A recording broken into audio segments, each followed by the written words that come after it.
సుపరిపాలన అంటే ఏంటి అధ్యక్ష అని నేను అడుగుతున్నాను అధ్యక్ష. అంటే సూపర్ 6 పథకాలు ఎగ్గొట్టడం సుపరిపాలన నేను అడుగుతున్నాను అధ్యక్ష.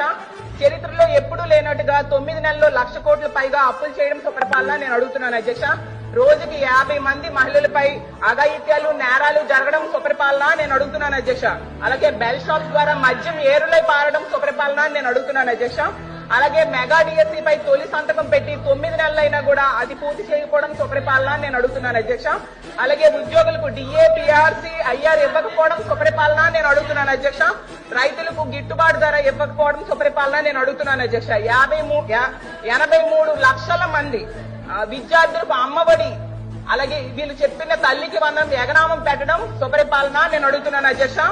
ఈ రాష్ట్ర ప్రజలకు రైతులు 53 లక్షల మంది ఉన్నారు అధ్యక్ష. వాళ్ళకి రైతు భరోసా ఎగ్గొట్టడం సుపరిపాలన నేను అడుగుతున్నాను అధ్యక్ష. ఈ రాష్ట్ర ప్రజలపై 15,000 కోట్ల విద్యుత్ భారం వేశారు అధ్యక్ష. అది సుపరిపాలన నేను అడుగుతున్నాను అధ్యక్ష. 13,000 కోట్ల విద్యుత్ ఛార్జీలు భారం వేశారు అధ్యక్ష. అది సుపరిపాలన నేను అడుగుతున్నాను అధ్యక్ష. అలాగే 60% నిత్యావసర సరుకులు ధరలు పెరిగాయి అధ్యక్ష ఈ 9 నెలల్లో. దాన్ని సుపరిపాలన అంటారా అని నేను అడుగుతున్నాను అధ్యక్ష. అలాగే మహిళలు సగం మంది ఉన్నాం అధ్యక్ష. మహిళలకు ఇచ్చిన హామీలు ఏ ఒక్కటి కూడా అమలు చేయకపోవడం సుపరిపాలన నేను అడుగుతున్నాను అధ్యక్ష.